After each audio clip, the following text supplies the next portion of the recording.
Pisang manis dimakan siput. Mari guys, kita lanjut.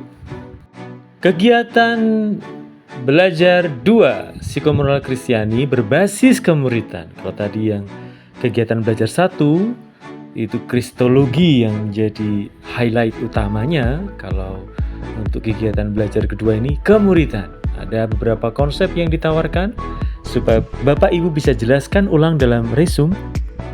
Yang pertama adalah konsep kemuritan, yang kedua elemen-elemen kunci dari kemuritan, yang ketiga komponen psikomoral Kristiani berbasis kemuritan. Nah, 3 hal ini yang diharapkan Bapak Ibu pahami betul-betul, lalu jelaskan ulang dalam resume. Konsep utama yang mesti ada dalam setiap aspek kemuritan dari Yesus adalah kebahagiaan yang membebaskan. Apakah Bapak Ibu sebagai guru PAK ini sudah memberikan kebahagiaan yang membebaskan bagi diri sendiri maupun murid-murid? Kenapa? Karena beriman kepada Yesus melalui perkataan, perasaan, pikiran, perbuatan, dan psikomoral ya Bapak Ibu. Benar nggak Bapak Ibu sudah memberikan kebahagiaan yang membebaskan? Kedua, apakah Bapak Ibu sebagai guru PAK sungguh-sungguh mengenal dan mengasihi Yesus? Melalui apa? Baca firman-Nya. Apakah setiap hari merenungkan kitab suci? Nah, apakah setiap hari berdoa secara sungguh-sungguh? Jadi zona itu ada level 2, level 0, 1, 2, 3. Ini doanya level berapa Bapak Ibu? Apakah doa setiap hari itu level 0, hanya menghafal seperti mantra itu, atau level 3 yang neges ngecep sabdo dalam, yang sungguh-sungguh ikhlas akan kehendak Tuhan pada diri saya hari ini? Lalu berikutnya, apakah Bapak Ibu sebagai guru PAK itu fokus pada Yesus dalam hidupnya? Atau fokus pada materi belaka? Atau fokus pada hal-hal duniawi? Atau fokus pada emosi-emosi tertentu ya, euforia emosi tertentu ya, yang mengganggu hubungan kita dengan Allah? Misalnya apa? Marah, merengut ya, kemudian tidak suka, kemudian benci, kemudian dendam, dan seterusnya. Jadi kalau Bapak Ibu itu adalah murid Yesus ya, perlu selesai dengan diri sendiri Bapak Ibu ya. Nah, ini yang kadang tidak mudah kan? Tidak mudah.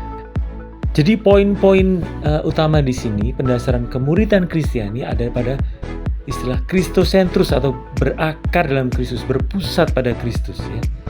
Kemudian kemuritan kristosentris adalah kemuritan yang berpusat ya pada Kristus. Artinya melibatkan seluruh diri dengan segala kerentanan dan kerapuhan.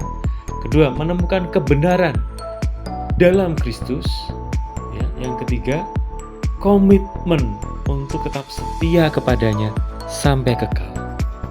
Survei saya sementara kepada guru-guru PAK di Jawa Tengah belum memuaskan angkanya Bapak Ibu menjadi kristosentris ini. Masih ada pikiran, perasaan, perilaku kepada murid-muridnya yang belum sangat kristosentris gitu ya. Ya, semoga saja Bapak Ibu adalah bagian yang guru PAK yang kristosentris. Semoga dalam pikiran, perasaan, perbuatan, neges necep sabdo dalam setiap hari. Lanjut, apakah kitab suci sudah kita jadikan habitus setiap hari ya?